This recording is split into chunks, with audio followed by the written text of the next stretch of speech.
Olá, povo teresense. Olá, capixaba. Olá, Brasil. Teresense aí que está na Itália, na Inglaterra, no Japão, né? Estamos aqui com o Pode Crer, o seu podcast de política. Aqui nós vamos abordar tudo que rola nos bastidores da política municipal, estadual e federal. Já está aqui em nossos estúdios Piero Angeli Ruschi, filho de Augusto Ruschi e Marilande Angeli.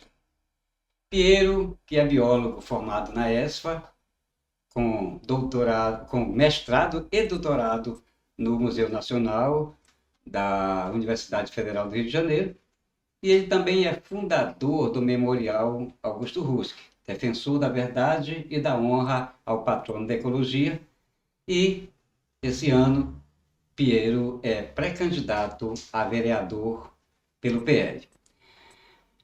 Piero, obrigado por aceitar o convite de participar aqui do podcast. Imagina, Evandro, é uma grande honra para mim estar aqui hoje.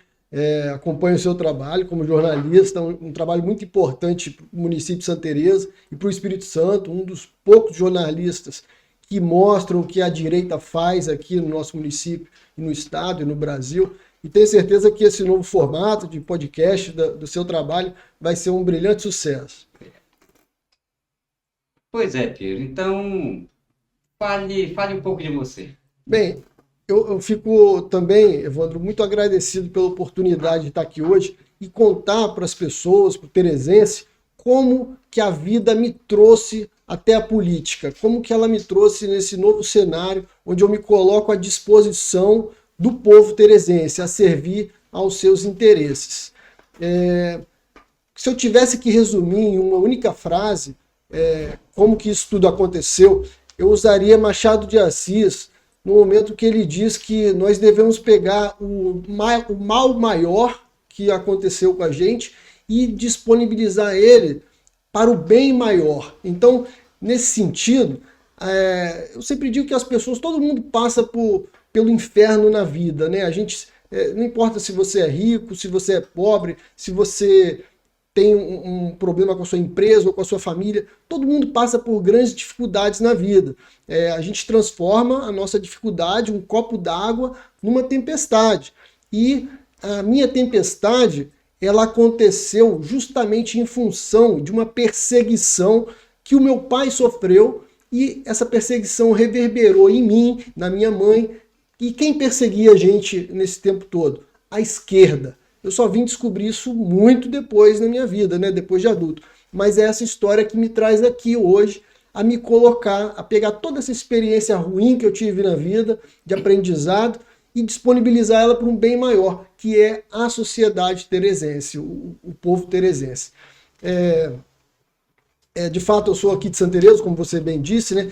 Famílias de imigrantes, tanto por parte de mãe como de pai. Por parte de mãe, a minha família Angeli veio para cá numa ilusão de achar ouro. Chegou aqui, não tinha nada daquela promessa, né, de diamante e ouro que eles ouviram lá na Itália, e foram trabalhar com café. Então, um lado da minha família muito humilde.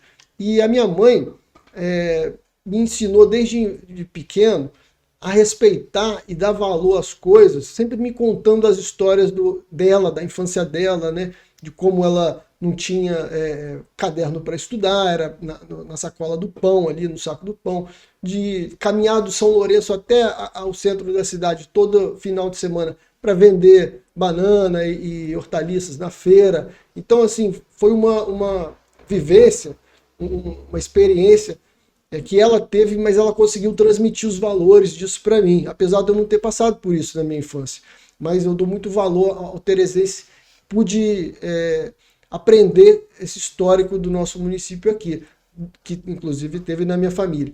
Já com o lado da família do meu pai, eram não trentinos, né, da família Ruschi, que vieram para Santa Teresa com uma outra bagagem. Meu pai veio a título de um prêmio que ele recebeu na Universidade de Pisa. Então, ele já chegou aqui, meu avô, com um trabalho formal, José Ruschi, para ser fiscal da parte de terras, né, de agrimensura aqui no município.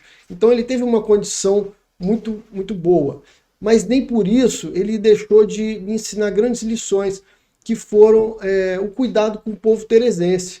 Por exemplo, meu avô participou sempre das reformas e das obras da Igreja Matriz, que naquela época dependia inteiramente dos esforços da comunidade, né?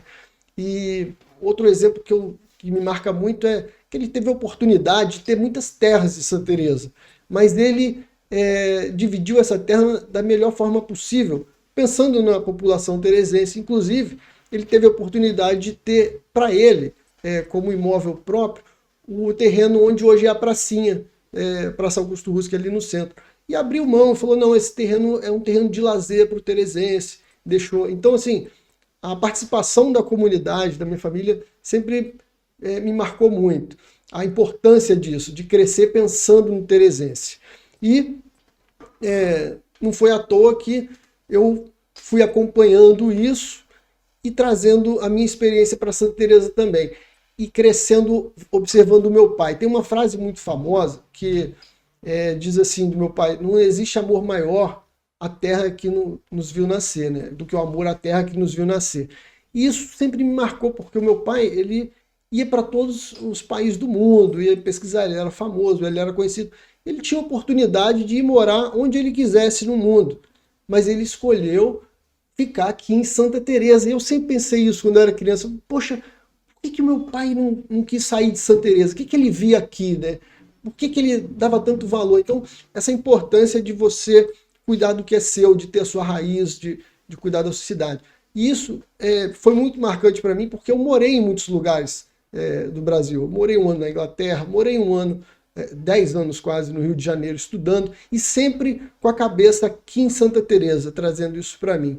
Então, aprendi muito com isso, apesar, isso eu estou te contando só a parte boa, né, da minha vida, mas tem a parte ruim, Evandro, que foi ser filho único, né? Eu sou filho único do segundo casamento da minha mãe, do meu pai, da união deles, e meu pai morreu muito cedo. Eu tinha quase 2 anos de idade, e como você deve saber muito bem, as estatísticas para meninos, né, jovens, criados só pela mãe, sem a presença do pai, elas são muito desfavoráveis, né? Você vê aí coisa na ordem de 70% a 90%, varia muito esse número, mas de como essas crianças acabam sofrendo na sociedade e se tornando pessoas não muito boas, né? Você vê aí o índice de assassinos, de criminosos, de pessoas com traumas psicológicos, com depressão, com suicídio. É um índice muito grande que acomete sobre as crianças que crescem sem um pai. E, graças a Deus, crescendo sem um pai, eu sempre agradeço uma bênção que eu tive assim, desde muito novo na minha vida, e tenho até hoje, que eu chamo de visão, de poder enxergar. E eu pratiquei isso muito ao longo da minha infância, que é discernir os exemplos ruins que eu tive na minha vida. Porque a vida, por ter essa ausência do meu pai, ela recheou a minha atmosfera com exemplos ruins, né? Não tinha ninguém ali para filtrar muito. A minha mãe, aquela coisa, né? Sempre no trabalho, pouco tempo com o filho, justamente para trabalhar. Então, vem daí. Mas eu sempre consegui aprender com os exemplos negativos e tirar essas coisas da minha vida, sabe? E acho isso muito importante quando eu faço uma reflexão, porque a minha geração, da década de 80, é uma geração muito vitimista, sabe? Tudo, eu sou um coitadinho, e eu nunca me coloquei como coitadinho, nunca me coloco.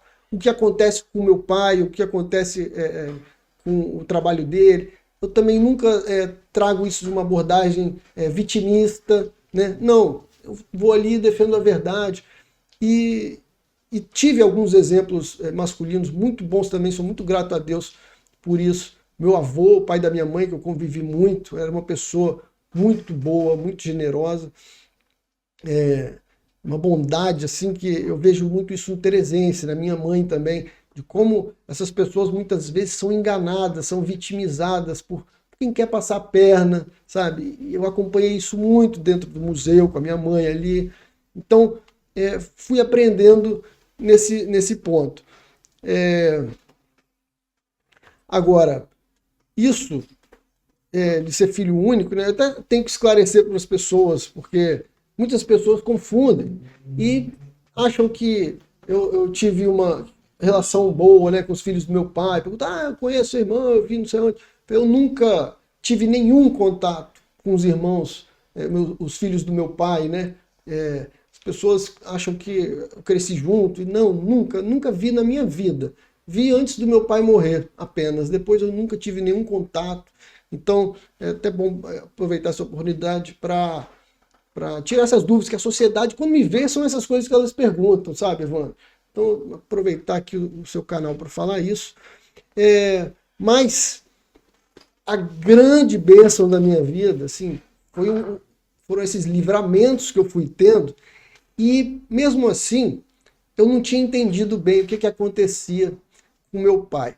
Porque, assim, Evandro, a minha mulher um dia desse, deve ter alguns anos, ela chegou para mim em casa e falou assim, Piero, por que toda noite você vira o travesseiro quando você está dormindo? Aí eu parei e falei, poxa, eu viro o travesseiro? Você está dormindo, você vira o travesseiro. Aí eu comecei a pensar, por que eu viro o travesseiro antes de dormir, né? Antes de pegar no sono mesmo. E eu fui lembrando que quando eu era criança, eu chorava todas as noites.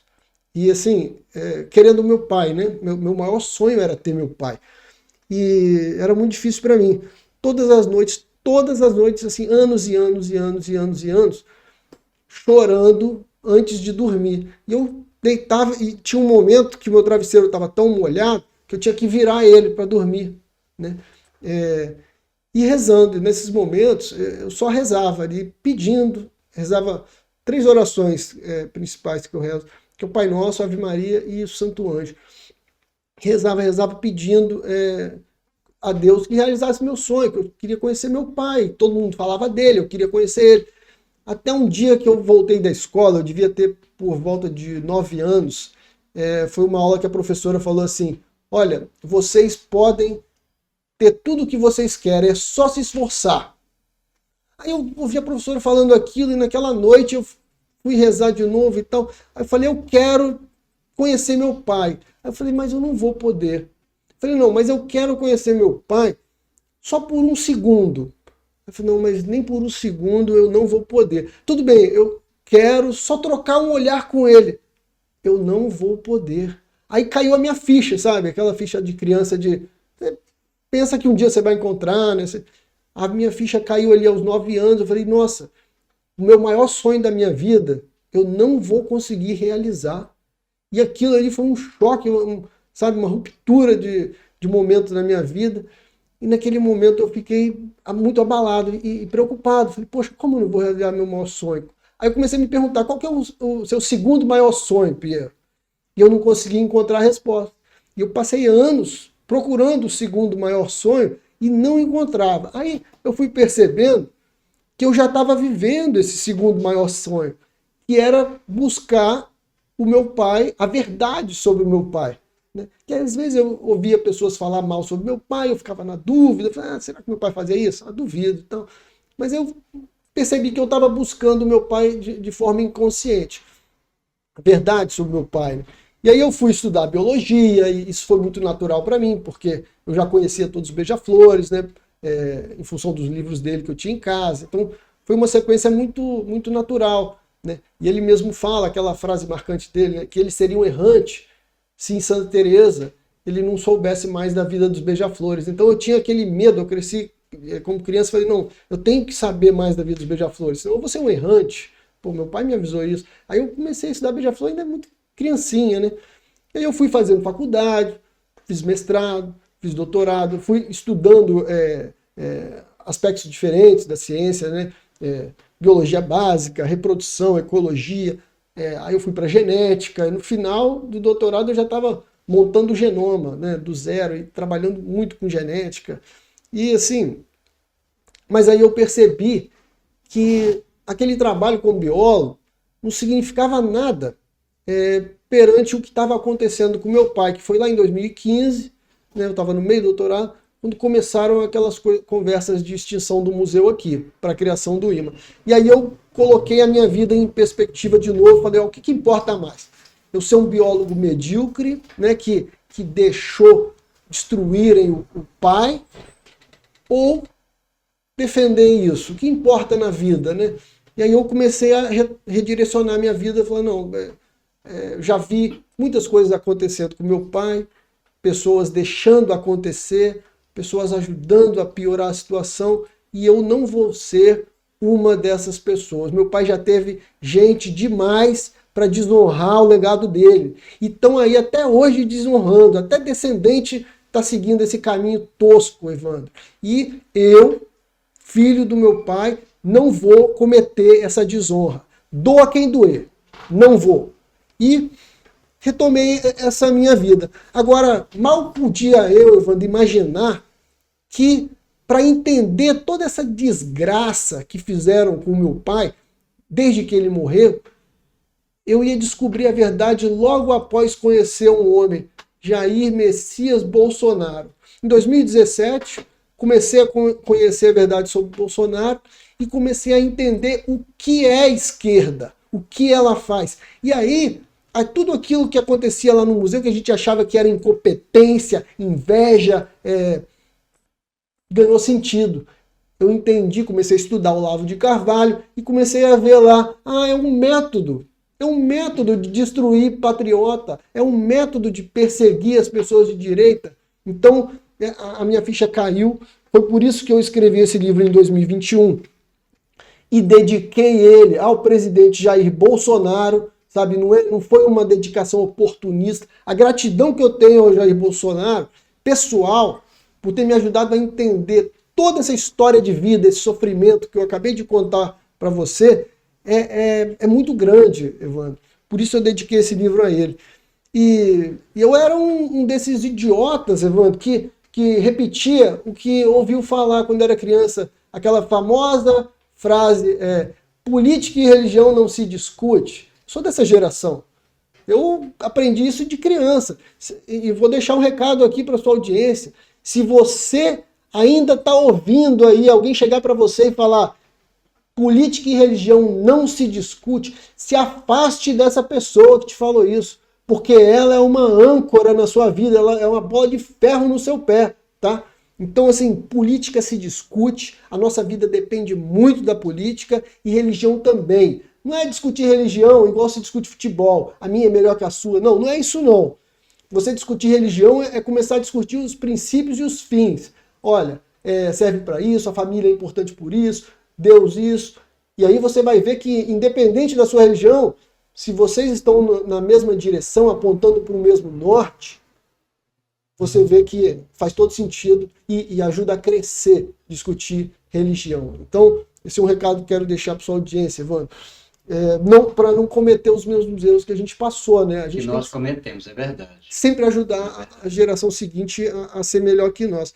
E, então, assim, para eternizar esse trabalho, depois eu criei esse Memorial Augusto Russo, que é para o meu pai ter uma primeira vez na vida um respiro de alguém que defenda a verdade a respeito dele e a honra. E não é uma coisa que eu faço, Evandro, porque vai me beneficiar. Eu já tenho a verdade sobre meu pai, eu sei ela, né? Eu honro o meu pai, missão cumprida.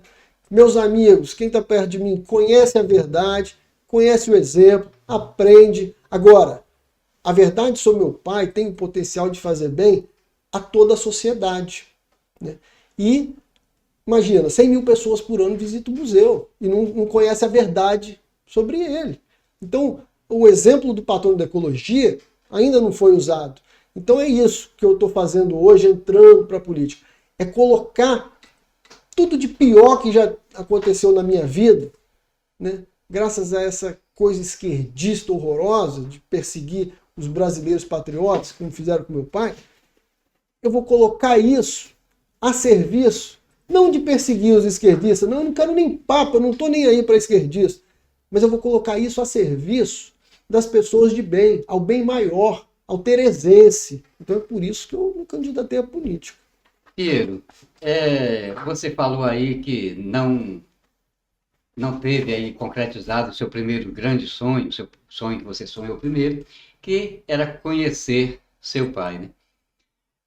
Para quem te conhece, né, a gente conversa, ele fala, as pessoas falam, assim, quem te conhece, que você tem uma ligação muito íntima com seu pai e que você tem uma semelhança muito grande com o caráter dele, né? Então, tem isso aí. E você falou aí sobre o museu, quantas pessoas visitam o museu por ano? Por ano. Hoje, 100 mil pessoas 100 mil visitam pessoas. o museu por ano. E sabe o que o pessoal fala por aí? Que você é dono do museu. Você é o dono do museu mesmo, Pedro? Pois é. Olha, a gente tem que desmentir tudo o que a população pensa, né? Não sabe do que se passa. Essa é muito importante. Pessoal, eu não sou o dono do museu. Eu, a minha família, nós não somos donos do museu. O museu, meu pai criou com dinheiro próprio, né? Ele foi criando as coleções, tudo ali. E em 1949, no aniversário da cidade, ele oficializou a criação do museu. E ali, na década de 50, logo em seguida, ele já colocou o museu como patrimônio de utilidade pública municipal, né, com uma lei municipal e lei também estadual. Um decreto municipal e uma lei estadual. Patrimônio de utilidade pública municipal e estadual. Para quê, Evandro? Para eternizar esse museu ao teresense e ao capixaba. Então, meu pai nunca pensou na vida dele em deixar um museu para a família, né? Então ele fez isso. O museu nunca foi assim da família. Foi até o meu pai morrer, que ele era o diretor perpétuo. Mas desde 49 que ele já é de utilidade pública, federal. E aí, em 2015, foram lá e extinguiram o museu. Vamos desmistificar isso aqui também para o público. O que foi a extinção do museu?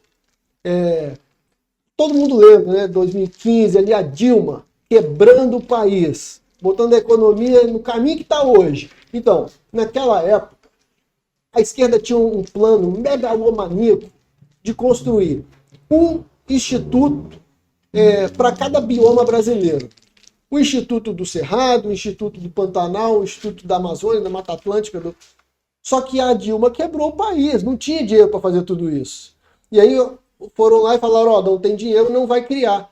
Aí o pessoal daqui da UFS, né, foi lá e falou assim, que nem era da direção do museu na época ainda, foi lá e falou assim, não, nós temos aqui em Santa Teresa a estrutura, nós temos o Museu Melo Leitão, então dá para criar mesmo sem dinheiro para criar. Eu falei, como isso, essa mágica? Como que vai criar sem dinheiro para criar? Não, a gente limpa aqui o CNPJ do Museu Melo Leitão, que é de utilidade pública, não era para fazer isso. Doa tudo para esse instituto novo que vai criar, que é o IMA, e tchau e benção, criamos. Aí, tá bom, criaram. E na época dessa criação, já avisaram, vai sair muito caro no nosso orçamento, nós não temos dinheiro para pagar funcionário, não temos... A Dilma quebrou, não tem esse orçamento para pagar. Então não vai dar para criar, não. Não, dá sim, dá sim. Aí o Ministério da Ciência e Tecnologia deu uma solução. Falou, então vamos fazer o seguinte, a gente vai criar com uma coordenação central. A direção vai ser aqui em Brasília e o Instituto vai tocar daí. Então os cargos mais caros, né, que é o salário do diretor, do pessoal da diretoria ali, que é mais de 10 mil por mês, é DAS, é dinheiro grosso. Esses cargos caros a gente corta do orçamento, a direção central fica aqui em Brasília. Aí o pessoal falou, não, está extinguindo o museu. O pessoal teresense, vem abraçar o museu. Aí o teresense foi convidado a abraçar o museu com a mentira de que eles estavam extinguindo. Mentira! Tipo assim, o que estava extinguindo era a criação do IMA, mas o abraço ao museu não foi para evitar isso. O abraço ao museu foi para convencer de que o diretor daqui ia continuar recebendo o dinheiro dele, não ia ser uma direção nacional para todos os institutos, entendeu? Então aquele abraço que farsa, hein? Foi uma farsa só para o diretor atual conseguir ganhar o dinheiro dele e não ter a direção lá em Brasília. Então o teresense foi enganado de novo.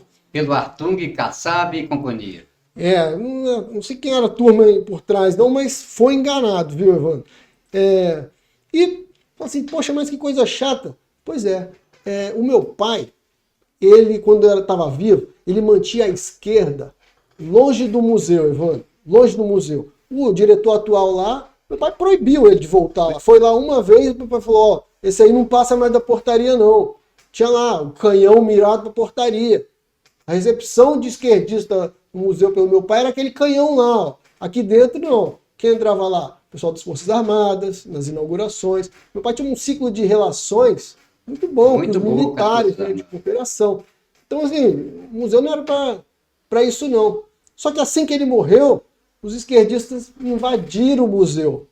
E aí, se eu for contar as histórias daquela época de depredação lá, a gente não acaba esse podcast hoje não, Ivan. Mas é isso que aconteceu. E aí, quem se tornou a vítima, então, é o que eu falo, eu não sou vítima, não estou aqui vitimizando, mas o meu pai se tornou a vítima, porque ele passou a ser perseguido. Então, e quem tivesse do lado do meu pai, também. Minha mãe aguentou muito o rojão ali dentro.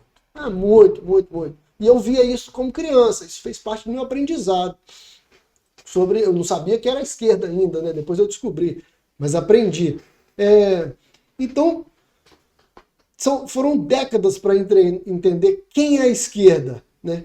E é isso que acontece. E antes mesmo de eu conseguir entender, Wanda, você vai lembrar, porque você me entrevistou. Lembra o que fizeram comigo aqui em Santa Teresa? O IMA. Sim. O IMA foi lá e publicou uma nota em Santa Teresa, na minha cidade natal, dizendo que eu sou um mentiroso, eu era um mentiroso e que eu só queria dinheiro. Olha, quando essa acusação veio para mim, naquela época, eu ainda não sabia o que era esquerda. Eu não sabia nem o que dizer. Aí você veio me entrevistar, me dar o direito de defesa, eu não entendia o que estava acontecendo. Eu falei, olha, deixa eu contar aqui pro Evandro o que eu estou fazendo na minha vida. Aí eu fui lá e tá lá a matéria, né? Eu contei tudo que eu estava fazendo na minha vida. Pesquisa, revisão de artigo. Agora eu entendi por que o IMA fez isso. Mas eu não sabia na época o que era a esquerda, eu não conhecia o Olavo de Carvalho. Hoje eu sei. Aquilo ali foi um golpe, foi um método esquerdista de acusar você, né? Foi comigo. Eles acusam você do que eles são, de ser o que eles são, e acusam você de fazer o que eles fazem. E hoje, Evandro, nós vemos exatamente isso. O quê? Exatamente. O IMA contando aí um monte de mentira a respeito do meu pai, até usando tribuna de câmara para falar mentira do meu pai. Historiador, direção, tudo ali contando um monte de mentira do meu pai, enganando o teresense e indo atrás de quê? Do dinheiro do teresense. Pegaram aí o patrimônio do lado da escola Etevaldo. Então, assim, parabéns, irmão. Parabéns para você, viu? Essa hipocrisia de vocês não cabe num caderno, não. Mas é bem uma metodologia esquerdista, né? São iconoclastas. Agora, está na cartilha deles. Quem fez isso? Destruir os ícones. Quem fez isso? Porque a acusação lá, que saiu na cidade, foi o IMA. O logo lá do IMA, da instituição que o meu pai criou, falando que eu sou mentiroso e quero dinheiro. Mas não foi o IMA que fez isso, não. Eu conheço lá. Lá dentro tem muito funcionário, gente boa pra caramba, que defende o papai. Quem fez isso lá no IMA foi um covarde, um frouxo, que não teve coragem de assinar embaixo do documento que fez aquilo. Entendeu? E é assim que a esquerda age, na covardia. E isso aí não me atingiu, não, porque eu não sou vitimista, viu, Evandro? Sim. Agora, que eu gosto de aprender essas lições, eu gosto. Porque lá na frente, eles vão atrás de quem? Do teresense está aí sem seu patrimônio. E é por isso que eu estou entrando para a política. Usar meu pai é só um teresense ilustre que eles usam para passar a perna no povo teresense. Agora, qualquer outro teresense aí é um desafio. Dá mole para a esquerda para você ver se não vão te usar para passar a perna no teresense. Exatamente. A esquerda, todo mundo sabe que é iconoclasta, né? Uma das leis dele, né, para modificar a cultura de um povo é destruir os ícones, né? Destruir o sentimento de pertença, né? O que orgulha essa terra aqui, né? O que dá orgulho ao teresense, né? São as suas referências, né? E a esquerda ela derrubando isso, ela tirando esse sentimento de pertença, o povo fica frágil e manipulável. Piero, mas Eu queria falar mais um pouquinho sobre isso, Evandro. Exatamente. Nesse livro aqui, né, o livro sobre a esquerda, eu tenho um capítulo aqui, o terceiro capítulo, que é sobre isso, sobre a destruição da verdadeira identidade e por que é importante para a esquerda controlar esse discurso histórico, ser o dono da verdade, contar a história. E a gente vê aí historiadores aí no IMA toda hora mentindo. Aí você pensa, Evandro, você já entrevistou aí uma historiadora do IMA, que, né, é fã de Zapatista. Zapatista, pessoal, sabe o que é Zapatista? É um grupo narco-sindicalista do México. Do México, verdade. Droga e política junta no México. E aí... Esquerda. Esquerda, lógico. E aí, vou pegar outro exemplo. O historiador aí, o escritor, o cara é famoso em Rouanet, tem dezenas de projetos de lei Rouanet. Um desses projetos foi para escrever um livro sobre Augusto Husky. O cara escreveu. A live de lançamento do livro só falou mal de ditadura militar. Quem estava na live, nosso governador, Renato Casagrande, escreveu o prefácio do livro.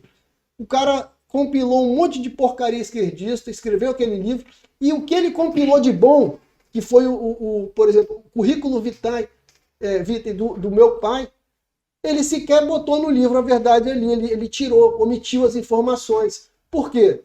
Não botou lá aquele monte de medalha que meu pai tem das Forças Armadas, botou uma homenagemzinha lá que é falsa de Rainha Elizabeth. As milhares de palestras internacionais em grandes universidades, né? Deixou tudo de fora. Então, assim, esse pessoal, inclusive os historiadores da UFS, as teses desse pessoal que eles ensinam no museu, eles não têm nem a coragem, a dignidade, o profissionalismo de repetir o que o meu pai falou em pessoa para a própria UFS nas suas palestras. Então, assim, a falta da verdade no discurso, no livro, das obras desse pessoal é uma coisa podre, né? Não dá para chamar de profissional, mas é muito bem calculado, porque isso tem método, é um método esquerdista. De desconstrução. De desconstrução, exatamente. E tem esses grupinhos, né, que fazem isso. Agora, realmente não dá pra gente... Aí o pessoal pensa, poxa, Piero, então o mal é esse? O mal esquerdista são os historiadores? É a pesquisa fraca ali, que não quer fazer pesquisa, quer projetinho para ganhar dinheiro, é o funcionalismo público, né, encher de cargos e botar ali aquele monte de funcionário ganhando, e aposentadoria. É isso, só isso que eles querem fazer com o seu dinheiro? Só não, é muita coisa, mas tem mais. Você vai olhar o IMA a fundo ali, a relação do IMA, você pergunta, Teresense aqui fala assim, esse IMA é uma porcariazinha, a gente sabe que é. Mas o que uma porcariazinha dessa tem que ter relação com as ONGs da Amazônia, com as fundações, as mega fundações mundiais? Por que ele tem essa relação? Piero, é proibido ter relação entre essa instituição federal com essas ONGs. Claro que é. Mas ele tem uma ONG de ferro, não tem? Todo mundo aqui já ouviu falar da Sambil, né? Então, assim, a coisa ali dentro é esquerdista em um nível que vocês não têm ideia. E para ter mais ideia do que eu estou falando, é só botar no YouTube aí a CPI das ONGs esse ano. Aí você vê aquele monte de ONG envolvida nas piores coisas do Brasil, na Amazônia, nas controladoras da Amazônia. O que elas têm que estar fazendo com o IMA aqui em Santa Teresa, Evandro? Pois é, que relação que tem, né? Vai investigar para ver. Vamos cavar esse poço que tem muita coisa enterrada aí. Pois é. E, Piero, política. A gente sabe que política é uma das 4 colunas da cultura, né? Que é política, religião, filosofia e arte. E a política é a arte das relações, né? Um bebê quando chora está fazendo política, né? E na nossa república, idealizada por Platão, né? A política ela é cuidar da polis, cuidar da cidade, né? E o cidadão é aquele, é o políticos, é o camarada que se interessa pelas coisas da cidade, né? E quando a pessoa é política, ela não dá margem para que ninguém utilize o poder dela, né? O voto dela e tal. Porque a gente sabe que muita gente ainda vende o voto ainda, nessa coisa horrível, macabra, e as pessoas deveriam se envergonhar disso, mas ainda tem gente ainda que vende voto. Agora, falando de política, Piero, por quê? Fala da tua entrada na política, né? O que te motivou a entrar na política? Essa nova fase da minha vida, como eu te falei, né? Colocar todo esse mal que eu relatei aqui para vocês, não quero usar isso para acusar, para ficar falando mal. Eu quero usar isso para um bem maior, que é o cidadão. Por isso que eu resolvi entrar para a política, para ajudar o teresense, para ele não passar pelo que ele continua passando, inclusive às custas do meu pai, né?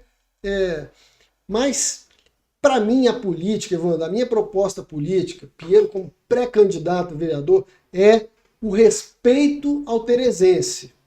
Eu acho que esse é o ponto de partida inicial, o pilar fundamental para a gente fazer tudo certo daí em diante.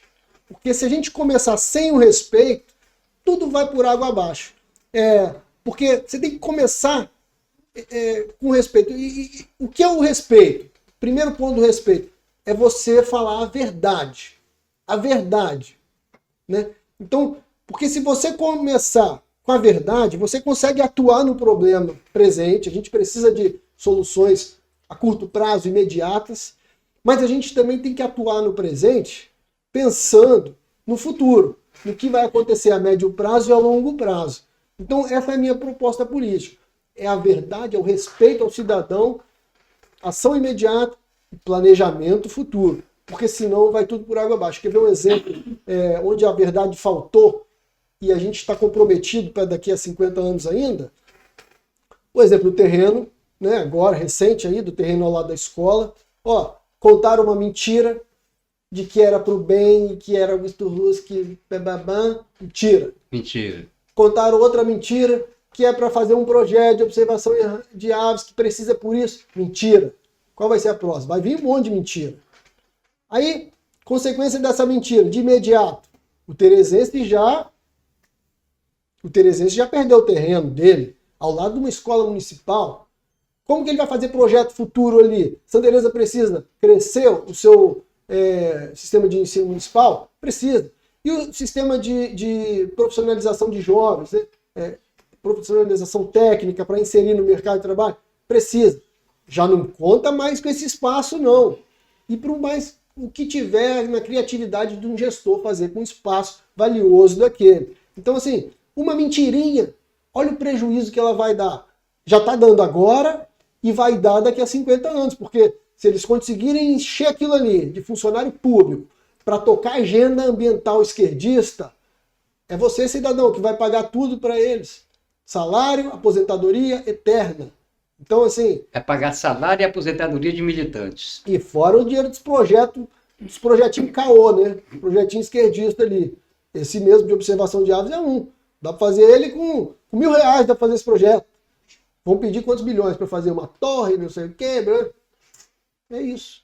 Então, a falta da verdade. Quer ver um outro exemplo? Mas, por exemplo, a observação de aves já podia estar sendo feita no museu, né? Não tem uma floresta muito maior que lá do outro lado? O esquerdista, o modus operandi do esquerdista, Evandro, é esse. Ele não usa o que tem para falar, olha, eu preciso de mais dinheiro para comprar isso. O que tem, ele deixa estragar, joga fora. Isso acontece, né, no meio ambiente, acontece na saúde, a gente vê carro estragando, ambulância estragando. Então, ele está sempre deixando a população sofrer ali, a falta do recurso, a falta da aplicação do recurso, para pedir mais recurso. E se isso acontecer, se a população estiver sofrendo, se o meio ambiente estiver sangrando por conta disso, deu certo. Para ele deu certo, olha lá. O pessoal já está até sentindo, já dá até para fazer uma matériazinha. Vamos, político, vamos, libera a grana, libera a grana. Toda solução esquerdista, ela começa com uma frase assim, precisamos de mais verbas. E todo político esquerdista, esse ano é de política, vocês vão ver muito político esquerdista falando assim, temos mais verbas para soltar no ano que vem, para isso, para aquilo, prometer verba. Vamos prometer verba. Isso aí é prometer a solução esquerdista. Se você chegar para o esquerdista e pedir a solução, ele vai te dar isso. Agora, tem um outro problema sistêmico, Evandro, que é até mais sério, é você chegar, por exemplo, na agenda ambiental, isso é muito comum. Quem trabalha em órgãos ambientais está ali há tanto tempo e aprendeu o que é meio ambiente a partir de um conceito esquerdista. Então, para ele realmente, por mais que seja uma pessoa boa, que quer trabalhar, que não quer roubar, que é honesto e gosta do meio ambiente, na cabeça dele, realmente a solução vai ser dentro daquela bolha que ele está, que é o meio ambiente a partir do conceito, da concepção esquerdista. Isso fica muito claro quando a gente olha o exemplo histórico do patrono da ecologia do Brasil. Hoje, eu estou soltando aí vários vídeos, né, mano? E cada vez que eu solto um vídeo falando do meu pai, explicando alguma coisa sobre ele, alguém me escreve e fala assim: nossa, Piero, eu não sabia que o seu pai era assim, não, eu tô surpreso. Para mim ele era um eco-chato. Pois é. Pra mim, então, assim, por quê? Porque a esquerda realmente, quando ela invadiu o museu lá em 86, ela cortou esse vínculo de comunicação com a sociedade e ela não conhece mais a história do próprio patrono da ecologia do Brasil. Então, assim, vou desmistificar aqui em um minuto para vocês aproveitar, né, essa oportunidade para várias pessoas. Quem era o patrono da ecologia do Brasil?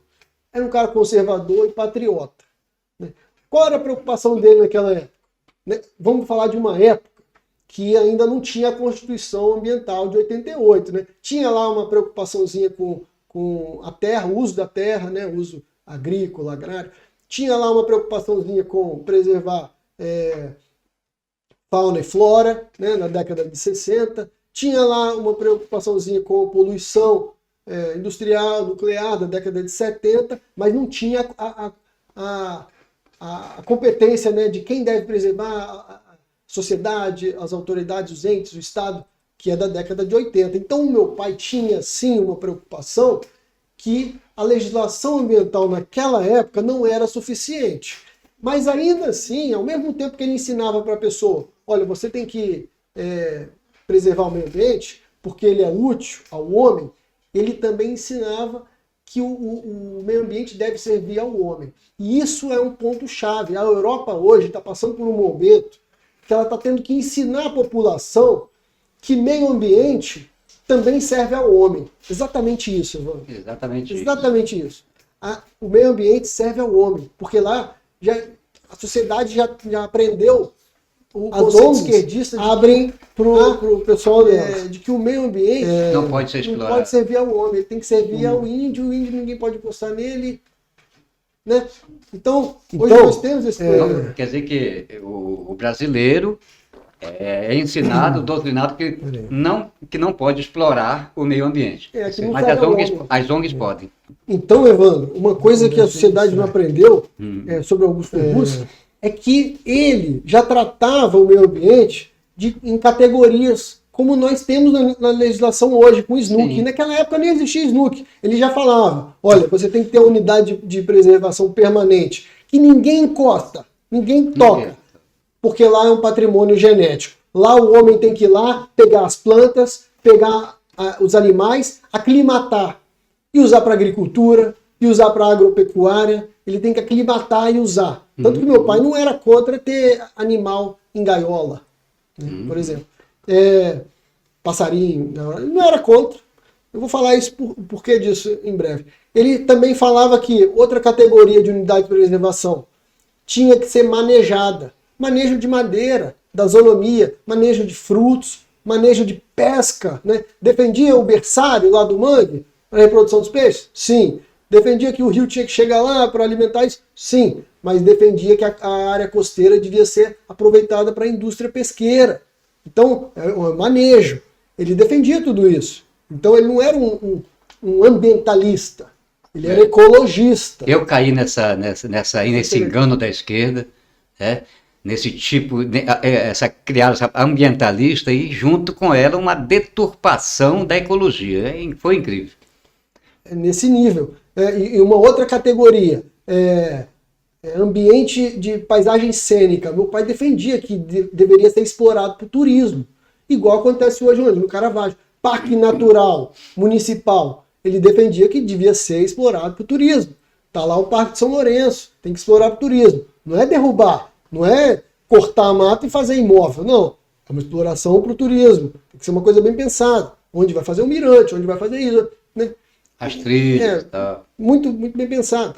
Mas explorar para o turismo. Então o meu pai tinha essa viagem. O patrono da ecologia do Brasil, ele ensinava isso. E hoje o Brasil, né, os deputados, senadores que vão para a Europa ouvir esse discurso de que, olha, a Europa, vamos aprender com o europeu, a gente tem que resgatar a visão não ambientalista, a visão ecologista correta, porque tem ecologista falsa também, né? Tem. Então, a gente tem que aprender isso. E esses brasileiros, deputados, senadores, eles não sabem do exemplo histórico do país deles, do patrão da ecologia.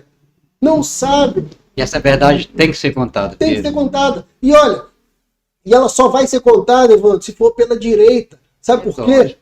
Porque a Marina Silva, a ministra do Meio Ambiente, nunca vai falar em Augusto Rusk. Vocês podem apostar. Ela nunca vai falar em Augusto Rusk na vida dela. Sabe por quê? Porque no dia que ela falar, alguém vai levantar o contraditório e falar assim, ô Marina Silva, é isso aqui, ó. Hein? Fala a verdade aí, Marina Silva. Sabe de quem que ela vai falar? Do Chico Mendes. Do Chico Mendes. Aquele cara que falava assim que cuidar de meio ambiente sem ideologia esquerdista não é cuidar de meio ambiente, é jardinagem. Então, assim, meio ambiente não serve ao meio ambiente. Você vê o Pantanal lá pegando fogo. Meio ambiente nem fala em saneamento urbano, ecologia urbana. O meio ambiente coloca o quê? A desculpa, a falácia de que a mata é aqui por ela, está no centro, não serve ao homem, serve a ela. E nem verdadeiramente não faz isso, né? Mas... E meio ambiente também é um conjunto, né? Em que o homem é a peça mais importante. Ele faz parte. E uma outra coisa que chama a atenção, Evandro, quando eu olho para o meu pai, né? O exemplo dele, é como ele, aqui em Santa Teresa, vivia com a natureza, né? Que ele ia para o mato desde novo, sim, mas todo mundo aqui em Santa Teresa fazia isso. Cada pedacinho de mata tinha lá, até hoje eu ouço o Inhambu cantando lá na mata, aqui no centro. Às vezes eu estou no jardim, se for cedinho, se tiver silêncio, eu ouço os Inhambu cantando na mata em volta, no centro da cidade, na rodoviária. Então, assim, a vivência do homem com o meio ambiente no interior, ela é muito grande, né? E até na cidade, quem mora do lado da Tijuca lá, vai os periquitos, as maritacas comendo na varanda do apartamento. As mansões, sim. Então o homem, ele vive com a natureza. Ele tem essa vivência. Então, por isso meu pai defendia, você quer ter um papagaio numa gaiola? Ótimo, não tem problema nenhum. Primeira coisa que você vê quando você chega numa aldeia é um papagaio no ombro de um índio. Sabe? Por quê? É porque ele quer acabar com o meio ambiente? Não, é porque ele vive com o meio ambiente. O meio ambiente não é uma tela. E a esquerda tenta botar isso para você, que você não pode encostar no meio ambiente, você não pode ter contato com ele, por quê? Para te controlar. Então, do jeito que ela fala que é o certo. O homem não faz parte do meio ambiente, ele distancia o homem do meio ambiente. E a gente viu isso muito claramente no caso daquela capivara, do menino que tomava banho com a capivara, o que fizeram com aquele menino. Então, a esquerda tenta manipular. Um papagaio que é famoso, ele é livre, voa e tal, e volta para a mulher, E aí também perseguir a mulher querendo segregar o papagaio. É o que a esquerda faz, a FUNAI faz com os índios, né? Ela quer ele lá do jeitinho que ela fala, ninguém toca. Na vitrine. Só eu que tenho autoridade para falar o que é certo ou não para ele. Você, Evandro, que é produtor de café, produtor de cana, você que está ali e tem uma mata do lado da sua produção, você que deixa aquela mata em pé do rio, que pega água ali naquele rio, você não tem autoridade para me falar como é que você tem que lidar com o seu vizinho meio ambiente, não. Quem fala é a esquerda, a pauta ambiental. Então, quer distanciar o homem da natureza. A gente tem que acordar para isso. Quem fala isso se coloca atrás de uma fachada de que é pelo meio ambiente. Não é pelo meio ambiente. E quando falo, Piero, você gosta de meio ambiente? Eu gosto tanto que eu odeio quem usa o meio ambiente para se dar bem, porque no final das contas quem se prejudica é o meio ambiente, é a população que pode se beneficiar do meio ambiente. Então, assim, a esquerda realmente A gente está dando aqui o exemplo ambiental, mas esse exemplo vai para a saúde, esse exemplo vai para o transporte, esse exemplo vai para todas as outras agendas de uma... Para a produção de conteúdo, para cinema, invadiram tudo. A coisa é séria. É sério, muito sério. Não estou aqui falando, meu pai, ajuda meu pai. Não é isso não, Terezense. Estou falando o seguinte, meu pai é um que usam para te passar a perna. É isso mesmo. Então, Piero, muito obrigado pela sua presença aqui. É uma grande honra para nós. É realmente o primeiro, pode crer, o primeiro podcast dessa série. E quero te agradecer, né, por ter aceitado o convite. Agradecendo de novo, agradecer a Gregório Venturim por disponibilizar aqui o estúdio para nós. E eu espero ter você de volta outras vezes, tá bom? E tem alguma consideração final para o Terezense aí?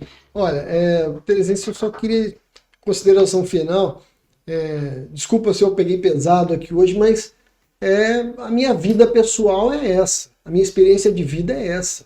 É o que eu sofri, o que eu sofro, até hoje vendo isso acontecer, o que fazem com o Terezense às custas de uma coisa que era para ser boa para toda a sociedade, não só para o Terezense. E espero ter essa chance de ajudar o Terezense cada vez mais, né? E o começo de fazer isso é com a verdade, Evandro. A gente tem que começar com a verdade, a gente tem que trabalhar o problema que está na nossa mesa, já com a verdade em mãos, com a verdade exposta,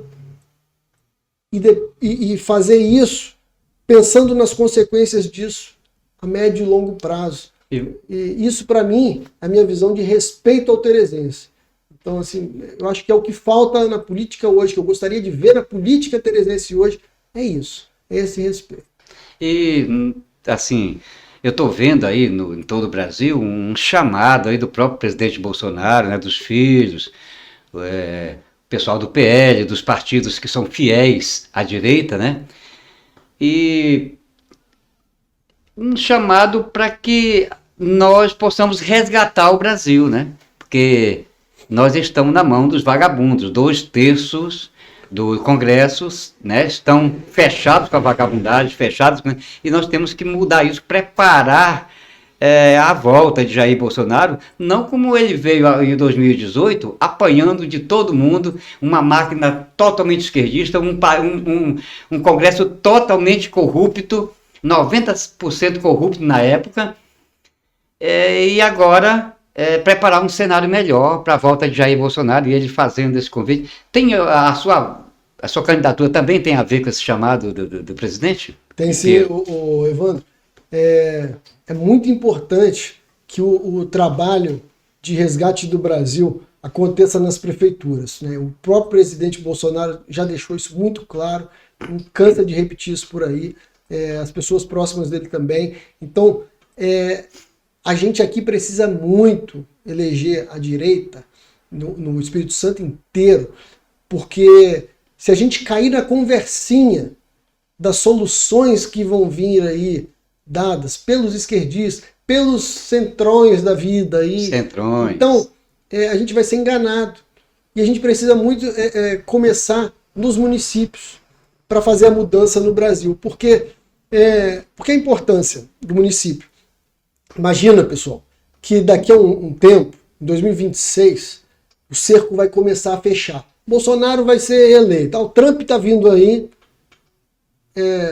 Bolsonaro vai ser reeleito. E aí? Se coloca no cenário de 2026.